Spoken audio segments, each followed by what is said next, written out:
Je n'aurais jamais pensé recevoir cet appel pendant le cours d'économie du professeur Martinez. La vibration soudaine de mon téléphone m'a fait sursauter, et lorsque j'ai vu maman apparaître sur l'écran, mon cœur s'est effondré. Papa se battait contre un cancer du pancréas depuis des mois, et d'une manière ou d'une autre, je le savais. Émilie, la voix de maman s'est brisée. Ton père est parti. L'amphithéâtre m'a semblé soudain trop petit, trop peuplé. À 21 ans, je pensais être préparée à ce moment.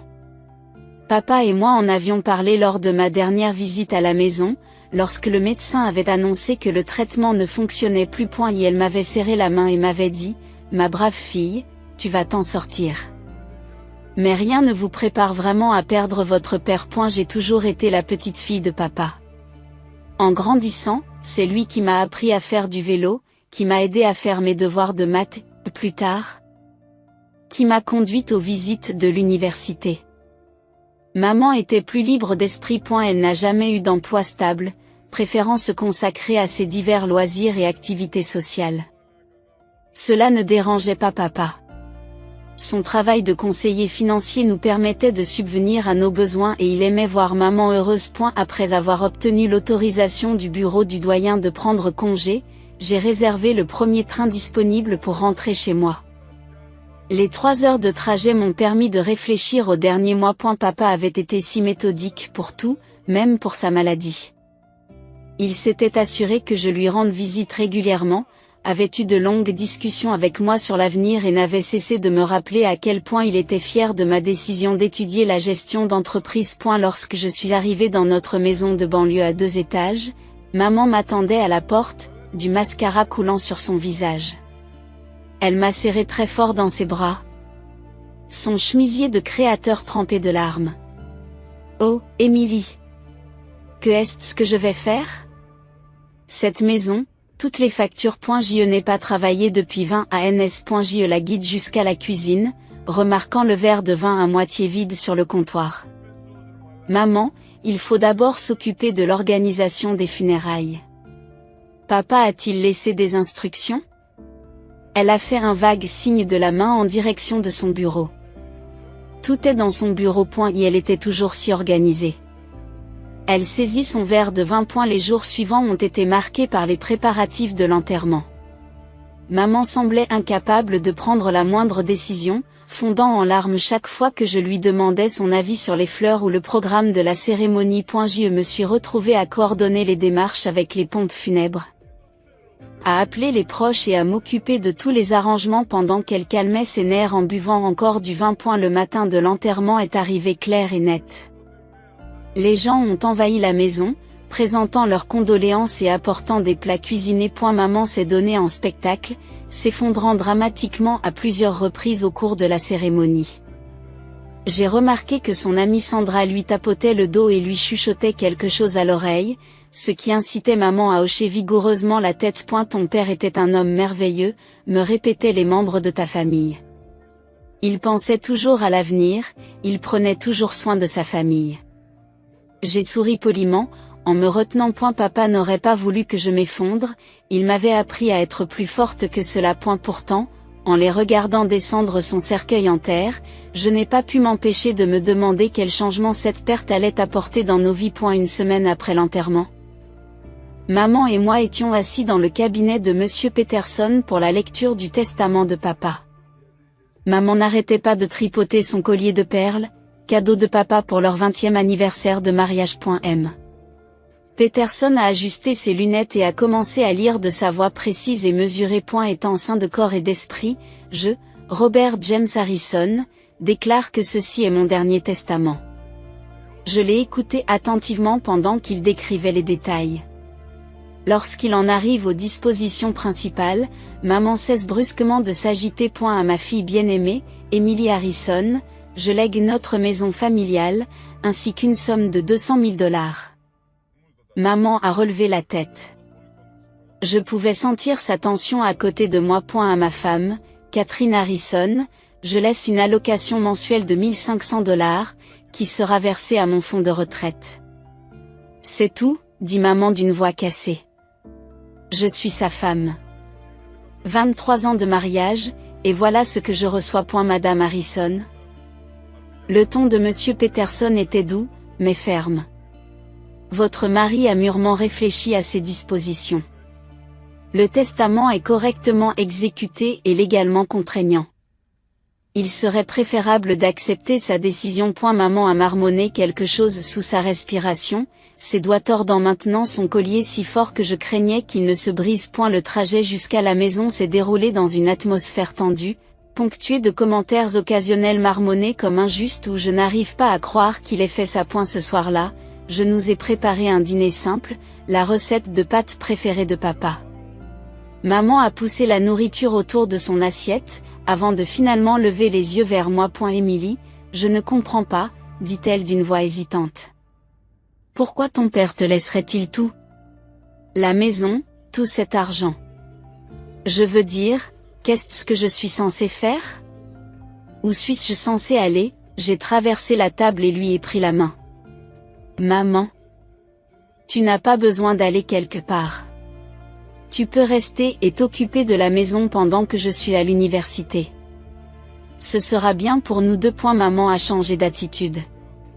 Elle me serre la main, les larmes aux yeux. Oh, Émilie, tu es la meilleure fille du monde. Je savais que tu ne me laisserais pas tomber. Quelques jours plus tard, je suis retournée à l'université et j'ai mis en place des paiements automatiques pour les charges de la maison et les impôts fonciers, à partir du compte que papa m'avait laissé. Maman et moi avons commencé à nous appeler régulièrement sur Skype. Elle semblait aller mieux, me parlant des cours d'art auxquels elle s'était inscrite pour surmonter son chagrin. Mais au fil des semaines et des mois, notre mode de communication a commencé à changer. Les appels Skype sont devenus moins fréquents, remplacés par des conversations téléphoniques rapides et de plus en plus courtes. Maman avait toujours quelque part où aller ou quelque chose à faire. Je me suis dit que c'était une bonne chose qu'elle soit occupée, que c'était peut-être sa façon de guérir. Le mois de décembre est arrivé avec une couche de neige et la promesse de Noël dans l'air. Après des mois d'appels téléphoniques de plus en plus brefs avec maman, j'ai décidé de la surprendre en lui rendant visite avant la fin de l'année. Le trajet en train jusqu'à la maison était rempli de souvenirs des Noëls précédents.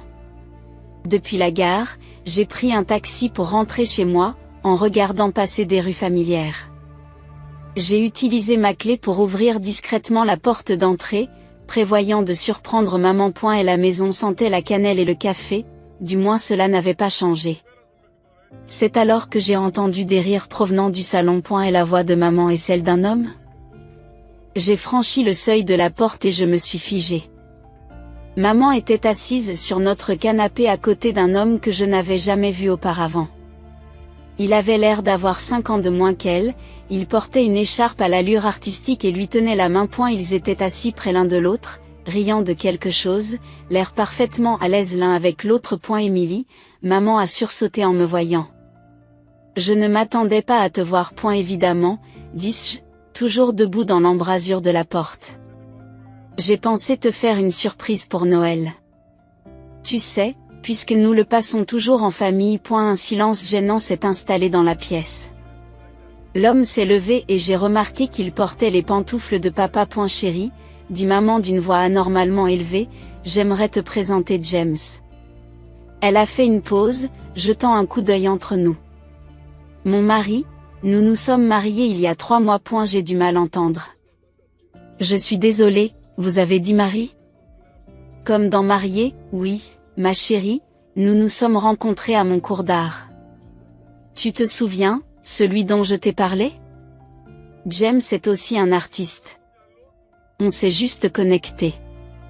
Elle prenait sa voix d'enfant qui explique, celle qui m'a toujours rendue folle. Il y a 3 mois, j'ai fait le calcul dans ma tête. Maman, papa n'est parti que depuis 7 mois. 8 mois, a-t-elle rapidement corrigé. Et Émilie, quand on retrouve l'amour, on le sait. Je ne te l'ai pas dit parce que je ne voulais pas perturber tes études. Tu as été tellement occupée par l'école. J'ai regardé la pièce, la voyant vraiment pour la première fois. Le fauteuil de lecture préféré de papa avait disparu, remplacé par un meuble moderne qui ne s'accordait avec rien d'autre. Il y avait de nouvelles peintures sur les murs, des touches de couleurs abstraites que maman aurait détestées il y a 6 mois. Et là, sur le manteau de cheminée où se trouvaient les photos de famille de papa. Il y avait une grande photo de mariage de maman et de ce James. Tu l'as installé chez moi sans me demander mon avis, les mots sont sortis avant que je ne puisse les arrêter. Le visage de maman s'est crispé. Émilie, c'est aussi ma maison. Tu l'as dit toi-même. Bon, j'ai pris une grande inspiration, essayant de canaliser l'approche calme de papa dans les situations difficiles. Eh bien, je suppose que nous devrions apprendre à nous connaître, alors. James, que fais-tu au travail? Il a souri, mais son sourire n'a pas atteint ses yeux. Oh, tu sais ce que c'est ces jours-ci. L'économie, le marché du travail. Il s'est lancé dans une histoire sur sa dernière exposition dans une galerie, puis a enchaîné avec une histoire drôle sur la technique de peinture de sa mère, la faisant glousser comme une adolescente. J'ai réessayé. Mais quel est votre emploi actuel? Son sourire s'est légèrement assombri. Eh bien, je suis entre deux postes en ce moment. Je cherche la bonne opportunité, vous savez. Quelque chose qui corresponde vraiment à mon esprit créatif. C'est un artiste, Émilie, dit maman sur la défensive. Il ne peut pas être confiné dans un travail d'entreprise de 9 à 5. Son dernier patron ne pouvait pas comprendre sa vision. Certaines personnes sont trop conventionnelles pour apprécier la vraie créativité. Le matin de Noël est arrivé et je me suis réveillée au son de la vaisselle qui s'entrechoquait en bas. J'ai suivi le bruit jusqu'à la cuisine, où j'ai trouvé maman en train de préparer nos meilleures porcelaines. Le service que papa lui avait offert pour leur 20e anniversaire de mariage et elle disposait beaucoup plus de couverts que d'habitude. Maman, on attend de la visite? Demandai-je en prenant une tasse à café dans l'armoire. Elle a à peine levé les yeux de son travail. Oh oui, la famille de James vient pour le repas de Noël. Ce sont des gens adorables, Émilie. Tu verras. Les Anderson? Demandai-je. Sarah, la sœur de papa. Et sa famille ont passé tous les Noëls avec nous, aussi loin que je me souvienne. Et oncle Mike et tante Jenny, les mains de maman s'arrêtent brièvement sur l'argenterie. Émilie, les choses sont différentes maintenant. Je dois nouer des relations avec la famille de Jacques. Ils font partie de notre vie maintenant. Avant que je puisse répondre, la sonnette retentit. Maman s'est empressée d'aller répondre, me laissant seule dans la cuisine avec le fantôme des Noëls passés. Et la famille de James est arrivée en un groupe bruyant, ses parents, qui ont fait le tour de la maison d'un œil scrutateur, et sa sœur Rachel avec son mari et ses 2 enfants. Ils ont fait irruption comme si l'endroit leur appartenait et se sont immédiatement dispersés pour explorer les lieux. Pendant le dîner, maman n'a cessé de me lancer des regards inquiets tandis que la famille de James dominait la conversation. Son père se plaint des taxes foncières dans leur quartier. Sa mère critiquait la dinde, suggérant de meilleures recettes. J'y suis restée assise, poussant la nourriture dans mon assiette, en pensant au Noël précédent, rempli de chaleur et d'amour familial authentique. Rachel a alors posé sa fourchette et a souri d'un air radieux. Tu sais, cette maison est parfaitement située, juste à côté d'une bonne école. Les enfants ont besoin d'un bon district scolaire, et cette maison est juste là, avec tout cet espace supplémentaire. Oh, ce serait merveilleux, explique maman. Nous serions ravis de t'avoir près de nous, n'est-ce pas, Émilie? Quelque chose s'est brisé en moi. Toute la tension et la frustration des derniers jours ont explosé. En fait, non, nous n'aimerions pas, dis-je fermement. C'est ma maison. Papa me l'a laissée, pas à maman. Et certainement pas à des étrangers qui veulent s'y installer et en prendre possession. La pièce est devenue silencieuse. Le visage de Rachel est devenu rouge et son mari a commencé à marmonner sur les jeunes gens ingrats de nos jours.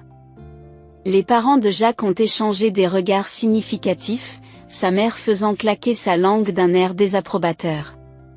Mais je les ai à peine entendus. J'y fixais maman, et elle me fixait en retour avec une expression que je n'avais jamais vue auparavant, un mélange d'embarras, de colère et de quelque chose d'autre qui ressemblait presque à de la haine. Et la famille de James n'est pas restée longtemps dans les parages après ma crise.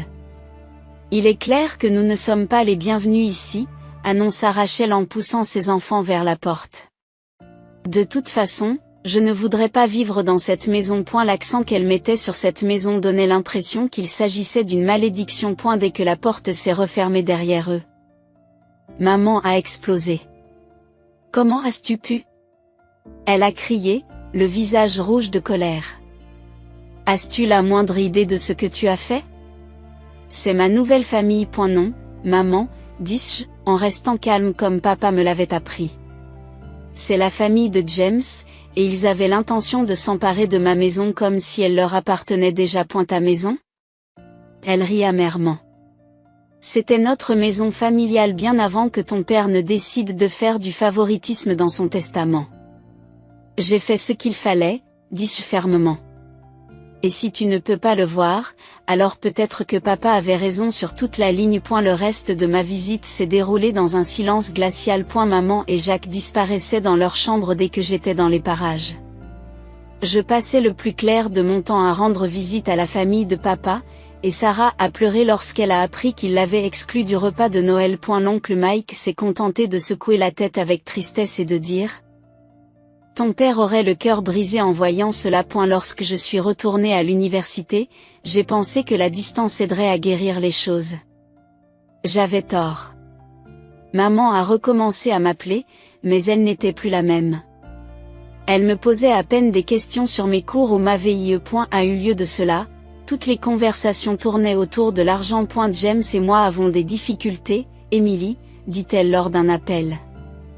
L'argent de poche mensuel couvre à peine les dépenses de ces jours-ci. Nous avons besoin d'aide. Maman, il est peut-être temps pour vous deux de chercher du travail, ai-je suggéré gentiment. La ligne est restée silencieuse pendant un moment. Comment osais-tu, a-t-elle finalement sifflé. Je suis ta mère. Je t'ai élevée. Et maintenant, tu te comportes comme une étrangère cruelle et sans cœur. L'appel s'est terminé par un clic. 1 heure plus tard, mon téléphone a bourdonné d'un message d'elle, une photo d'un réfrigérateur vide, suivi d'un texte dramatique. Quand nous commencerons à mourir, ce sera sur ta conscience. J'ai regardé le message pendant un long moment, me rappelant que maman avait l'habitude de culpabiliser papa de la même manière lorsqu'elle voulait quelque chose. Il cédait généralement, disant que c'était plus facile que de se battre. Bien que je le sache, je me suis surprise à transférer de l'argent du compte de papa à celui de maman. C'est devenu une habitude, ces appels dramatiques, mes transferts à contre-ségur, sa gratitude temporaire, suivis de nouvelles demandes.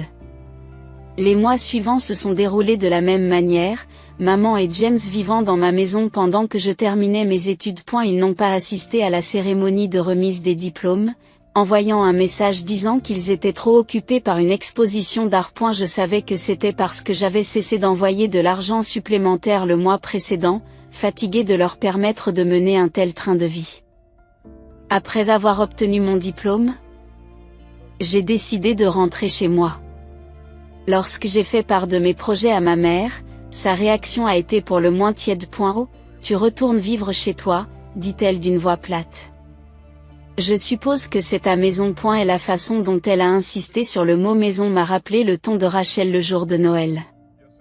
Les vieilles relations de papa dans le secteur financier m'ont permis de décrocher un poste chez Anderson & Mills Financial Services. Je me suis jetée à corps perdu dans le travail, reconnaissant de pouvoir m'éloigner de la situation de plus en plus tendue qui régnait à la maison. Pendant ce temps, maman et James se sont installés dans leur propre routine, une routine qui n'impliquait pas de travailler. Maman recevait toujours son allocation mensuelle de $1 500 provenant du fonds de retraite de papa, mais elle en passait la majeure partie à recevoir la famille de Jacques. Chaque week-end était l'occasion d'une nouvelle rencontre artistique ou d'un nouveau dîner, où les proches de James s'étalaient dans notre salon, buvaient du vin et critiquaient les œuvres d'art des uns et des autres. J'ai commencé à remarquer que les factures s'accumulaient. Les charges avaient doublé depuis que j'étais partie à l'université. Apparemment, les esprits créatifs avaient besoin de beaucoup de chauffage et d'eau chaude. Les factures d'épicerie étaient astronomiques, en raison des fréquentes fêtes organisées par ma mère. D'une manière ou d'une autre, j'étais devenue responsable de tout cela. Chaque fois que je rentrais des courses, la moitié de la nourriture disparaissait dans l'une de leurs fêtes. Je trouvais des bouteilles de vin vides dans le bac de recyclage et j'entendais Rachel, la sœur de James, rire dans la cuisine en se servant dans les encas que j'avais achetés pour mes déjeuners de travail. Un soir, j'ai entendu Rachel dire « Ta mère est si généreuse ». Contrairement à certaines personnes dans cette maison. Le point de rupture est survenu après 3 mois de cet arrangement.